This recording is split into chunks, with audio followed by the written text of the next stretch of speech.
From years of anxiety to warrior and mentor, Bradley Robinson created the Anxiety Project to help you end your anxiety naturally. Let's mold the new you and let's end anxiety together. Hello and welcome to the Anxiety Project podcast. I'm your host, Brad Robinson, here with you today. This podcast episode is different. I have a very special guest. Her name is Jennifer Cooper Scott, and she is a teacher. Hello, Jen. Hi, Brad. How are you doing? Good. How are you? Great. Doing well. And I read your book, Teaching with Anxiety. Very interesting because it really opens up to people in the workplace having anxiety, but being sheltered or not being open about it. What made you decide to write this book?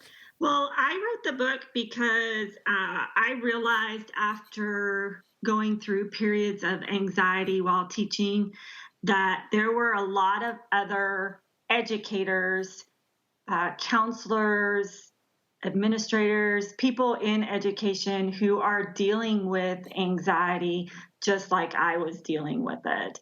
And so I wanted to really reach out to those who are struggling with anxiety in the educational world and help them to get through it. So that was the main premise of the book, is just to get the word out that anxiety is real. It happens in the classroom and it needs to be addressed. Our educators need help. They need something that will help them get through those periods of anxiety. What is your experience with anxiety? When did that first begin? Was it when you started to become a teacher, or was it way before that? No, it was not even at the beginning of teaching. At the beginning of teaching, it was really, I had a really great experience. You don't realize that you're in a point of anxiety or burnout until you've kind of stepped away from it. And that's when I realized what was happening. I had gotten injured in the classroom. I was extremely exhausted. I spent a lot of time on my couch at home. And when I was going through all of that trauma in the classroom, and I left to take an absence, I realized what was going on and what was happening. I had a lot of anxiety at that point. I had a lot of burnout at that point. I wasn't taking care of myself. I didn't practice any kind of self-care techniques that I talk about in the book. I didn't have really a counselor or anybody, to help me through it. But you don't realize you're in it until you're out of it, if that makes sense. That makes sense. When you're in the workplace, I find that I used to overwork myself for the purpose of ignoring those skeletons. And then once you step out, and I see it with people retiring too, when they step out of that busy lifestyle, those skeletons will just come up and they don't know how to deal with it. Right. And then, so when I went back into the classroom after I had taken a period of time off, and it wasn't very long, it was probably like a month and a half, that anxiety really kicked in. I mean, it was hard to drive to work. I cried a lot on the way to work and on the way home.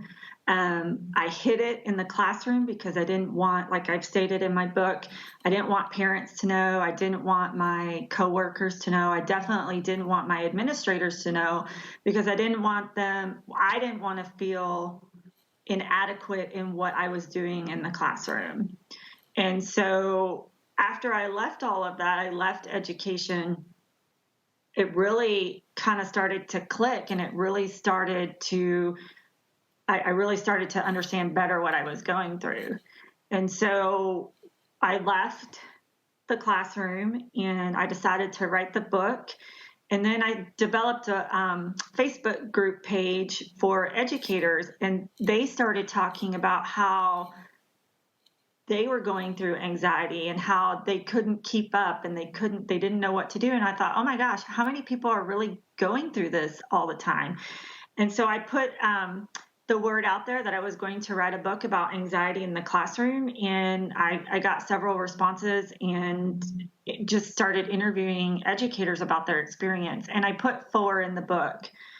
They didn't want to be identified, of course, because they're still in the classroom. And them, like me, they don't want to feel inadequate in their jobs. They don't want people to know that they're dealing with anxiety. They don't want them to look differently. They don't want to feel differently in their classroom, which is understandable. So we did it all anonymously.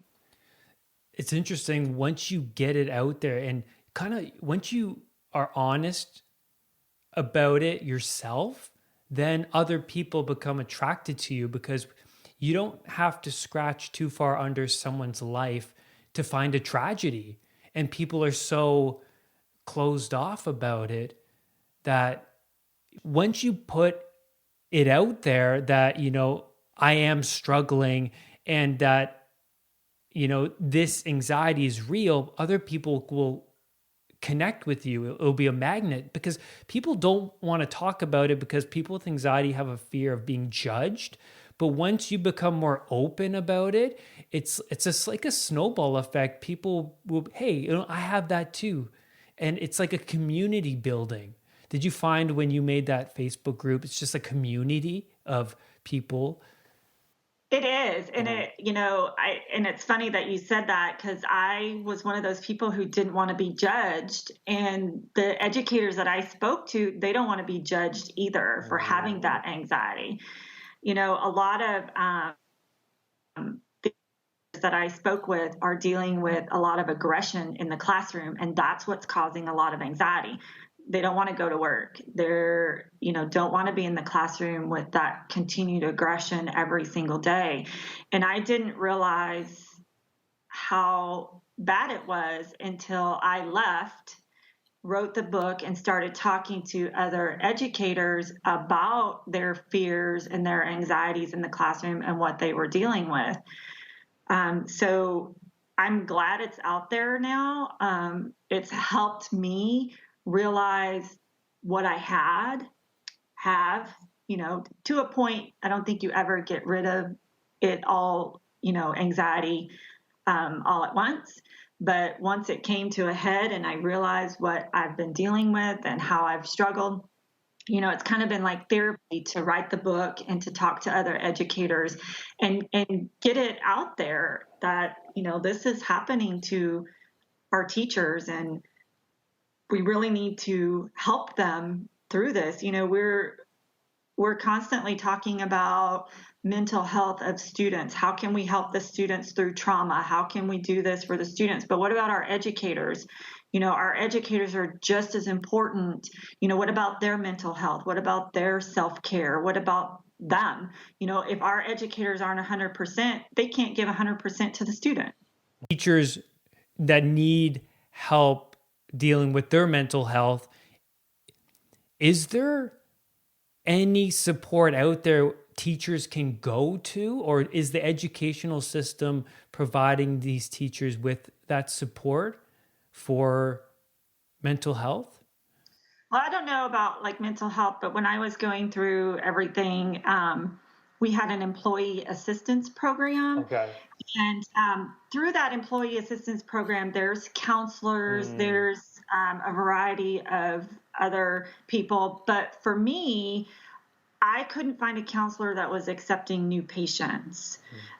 So it wasn't very beneficial for me. And so what I did was I found an online counseling service that I could go to. But then again, I was paying for it out of my own pocket. So it didn't come through any kind of insurance. And so I couldn't continue with the online counseling because, of course, it's expensive and I couldn't afford it. But in the back of my book, that online counseling program is offering 1 month of free online counseling. And what they have done is they have contacted the districts to try and get on their insurance programs to better assist those educators and be able to provide that service for educators like myself who couldn't find a counselor. Now, I had a really good school psychologist, her LSSP, and she was constantly trying to help me and help me find someone to help me through that. It was unsuccessful, but she was there, and she, tried to help me through all of that. But I did it on my own. Like I said, I found the online counseling. I kind of meditated and started reading a lot of Bible devotionals. When did you know you had anxiety specifically? Because when I first was experiencing panic and high levels of anxiety, I didn't know what it was. I had health anxiety, but I really thought I was physically ill, not having anxiety. I didn't even know what anxiety was. When did you realize that, I have anxiety specifically? Right. Well, it happened a couple years before I wrote the book. And I was actually sitting at a stoplight going to see a couple friends for lunch. And I just got this tingling hot sensation at the bottom of my feet. And it went from my feet all the way up. And then I started to panic, like you said, and my heart was beating really fast and I got nauseous. And so I made it to the restaurant, but I couldn't make it through lunch, and I had no idea what was going on.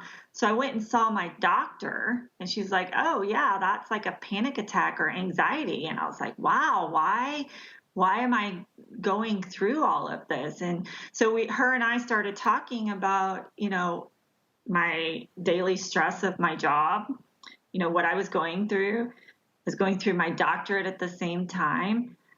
So all of that stress, she said, creates all that anxiety. Even though I'm a very calm and patient person, I never thought that I would ever have anxiety or panic attacks because I'm very calm. I'm very patient. I was dealing with special education students who needed a lot from me. And I didn't realize the toll that it takes on you physically, mentally, and emotionally, and can throw you in that state. Even the most dedicated, calm, and patient person can have periods of anxiety. So that's when I realized it, sitting at the stoplight. And what were the first steps for you to cope with anxiety and deal with it? And where did you turn to specifically? Well, coping with it was a whole different thing. I didn't really cope with it until I left education. What would happen was I'd go to work, I'd try and keep busy with my daily tasks, and then I would hurry home, get into my pajamas, and crawl up on the couch. So that was my daily routine. I didn't like going out. I didn't like, being a part of society. And, sometimes still to this day, I just want to stay home. I don't want to get out in the crowds. I don't want to go, do things, which is kind of, you need to get out, you need to do things. So I didn't really cope with it until after I finished my doctorate, after I finished my teaching career, and then I wrote this book. That's when I've been dealing with it the most.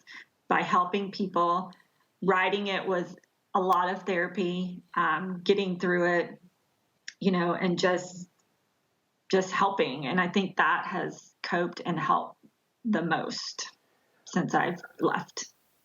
One of the most major techniques and pieces of advice I give my clients is to actually get it onto paper and talk about it and write journals about it, because that is not only a form of meditation, but you're being honest with yourself. This is how I actually feel, because people with anxiety, they don't want to face that dragon. They don't want to face their true self, because they're so disconnected from their sense of self. And I always recommend, write it down, talk about it, talk to somebody close to you about it. And this allows you to be honest with yourself, to get in touch with your own self because people are so disconnected. I also saw and read in your book, teachers juggle too much at the job. And this can stem through all workplaces, not just teaching, but juggling, overworking. And this increases someone's anxiety. And so what can you do to reduce this chaos, reduce all of this workload, and manage your time properly to reduce this anxiety? Well, and I think there's several aspects to this that we should talk about. First of all, it's a mindset change that we need to fix at the district level, at the state level, because right now the state tells you, what we need to do, right? So when you're a special education teacher, you have mounds of paperwork, you have IEPs, you have goals and objectives, you have tier interventions. You have so much that you have to deal with. So it's a mindset change at the district level, at the campus level with administration, so on and so forth. We can't keep piling on and piling on and piling on to our educators and expect them to be 100% effective. They can't do it. They're human. They're not robots.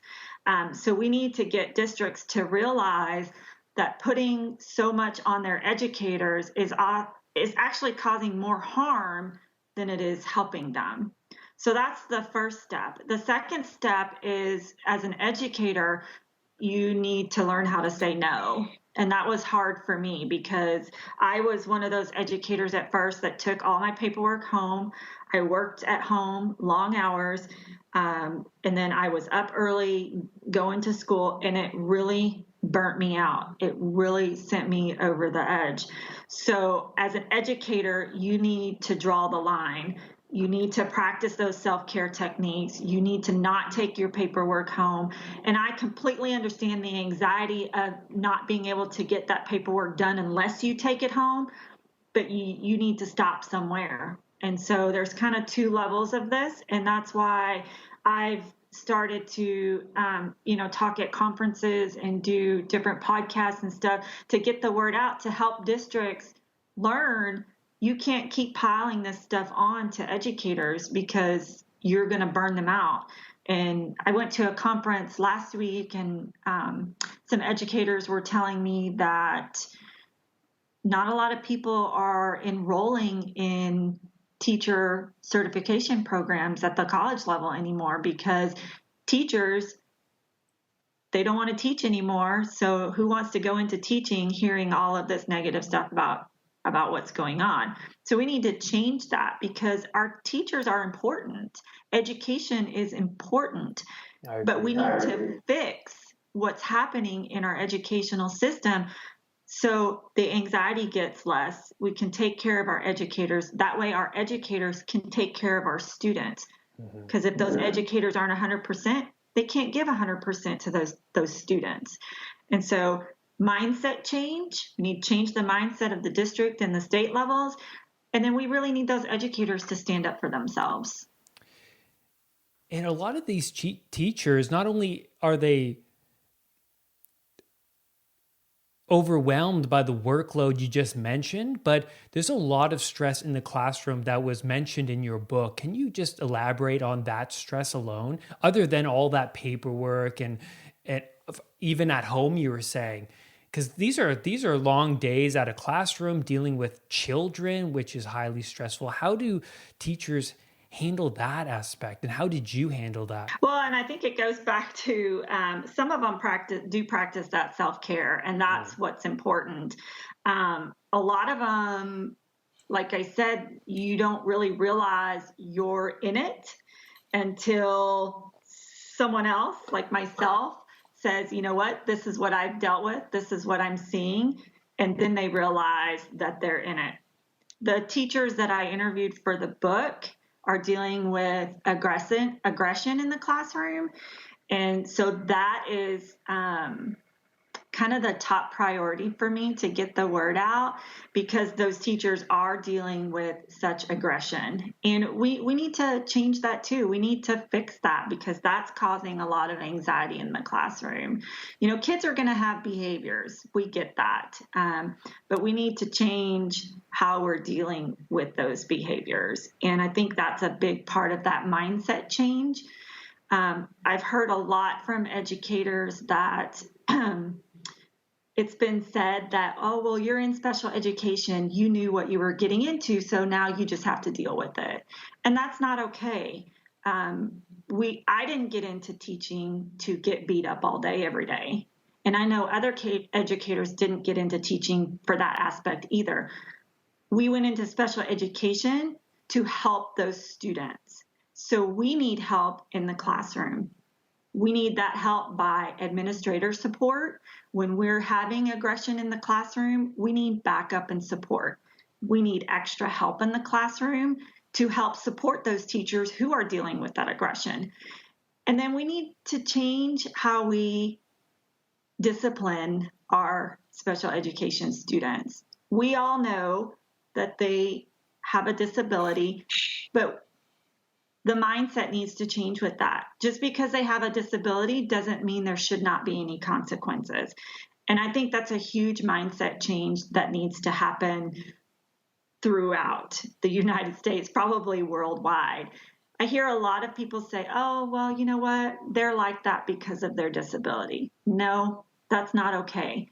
These kids can learn just like any other kid. And so we need to fix and change that too.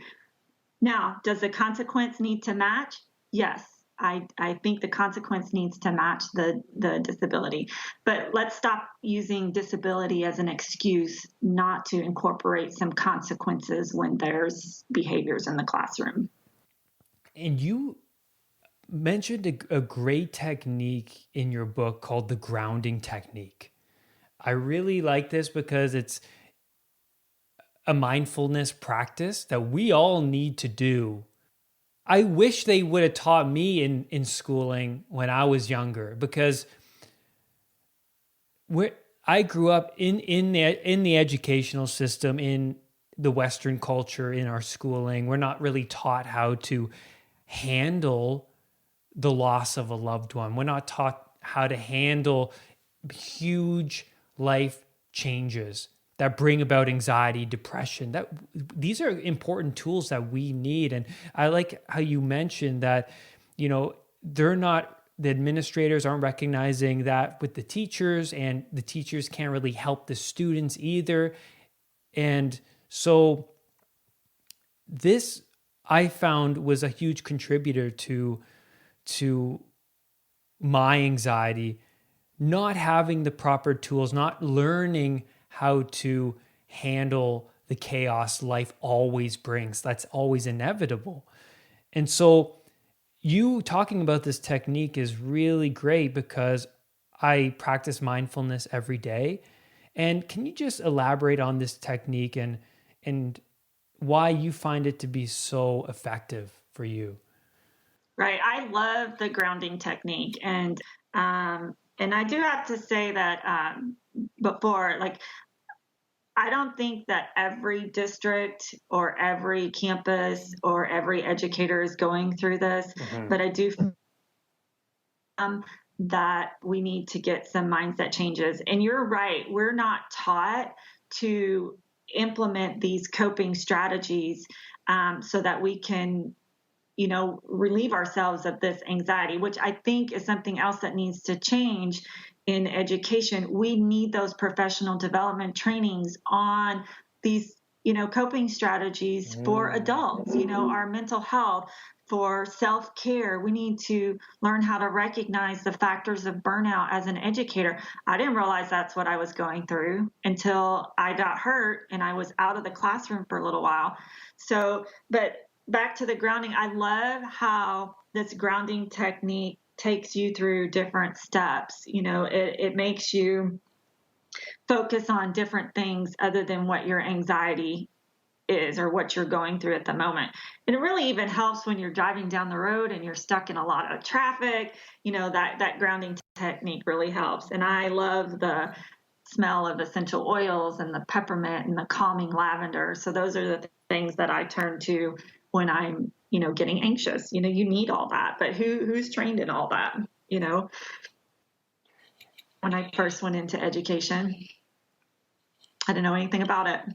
And do you practice these on a daily basis? What is your routine now that helped you manage the workload and your job?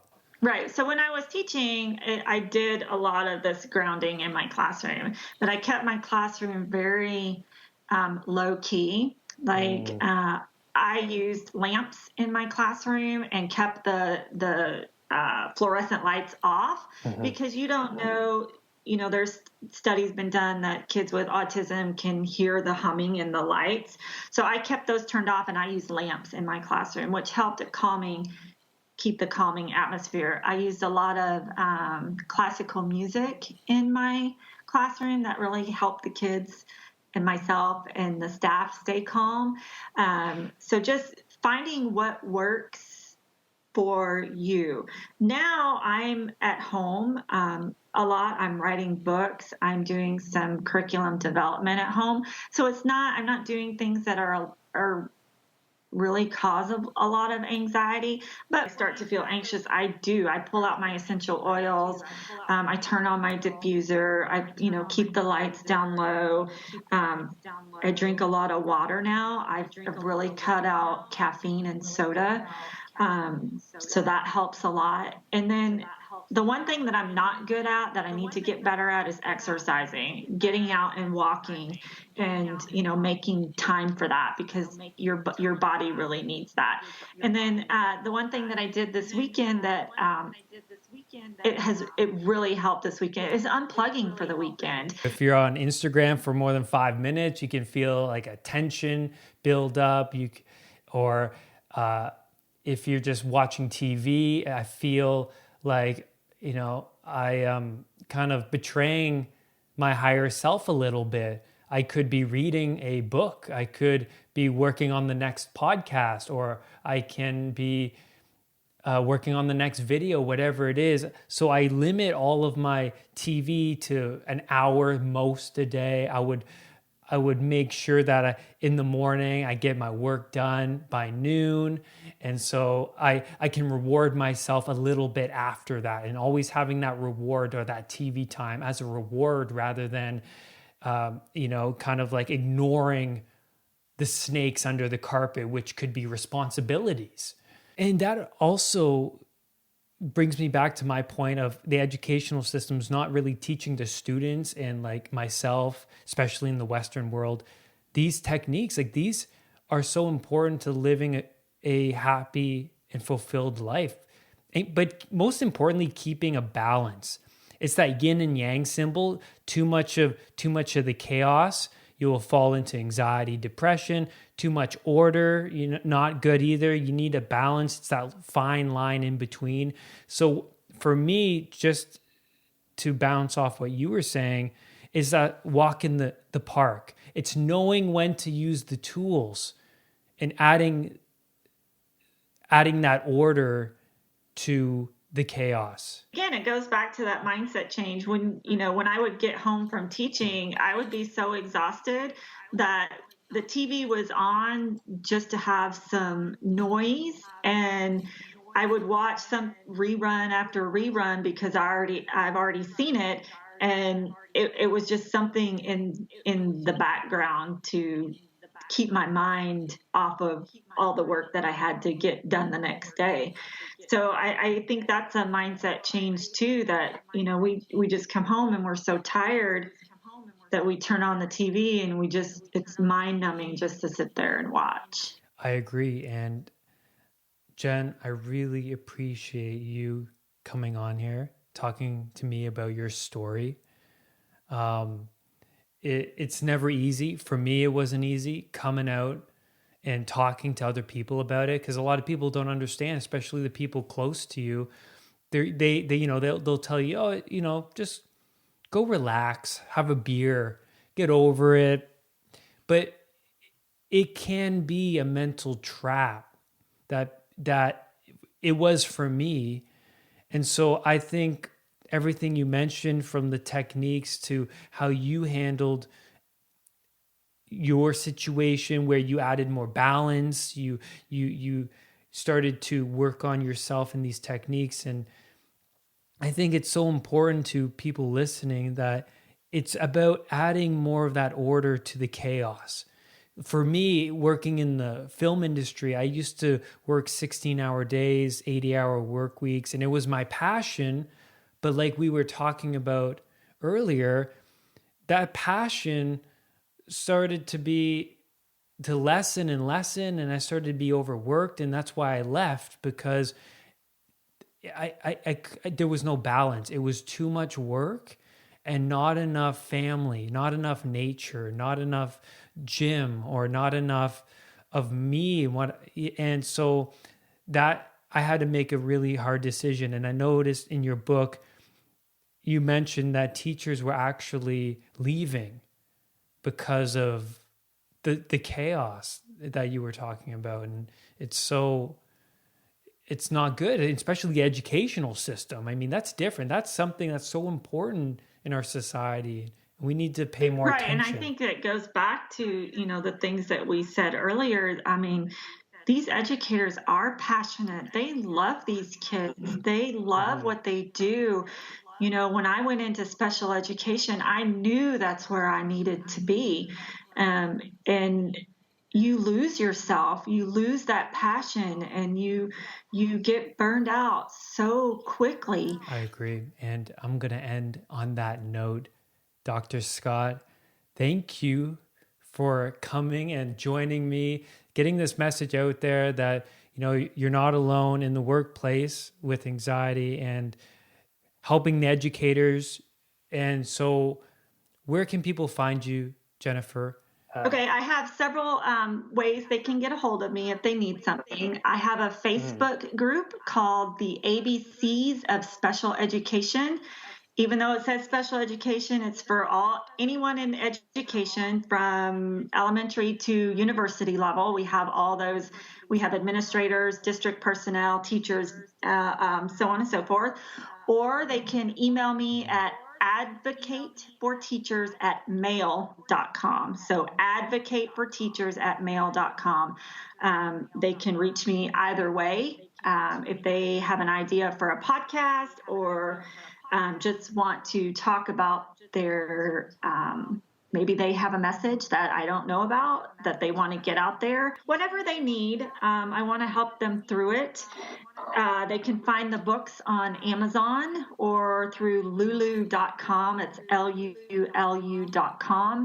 And it's called Teaching with Anxiety, and they can find them on there. If, just whatever they need, I'm hoping just to help as many educators as we possibly can through whatever they need. Once again, thank you, Dr. Scott. And it's been a great podcast. Thank you, Bradley, for having me. You're very welcome. Anytime. Brad's powerful anxiety recovery program is available at unpluganxiety.com. The Anxiety Project program is downloadable and puts the power of anxiety recovery in your own hands. What are you waiting for? Visit unpluganxiety.com for more details. Recovery starts now.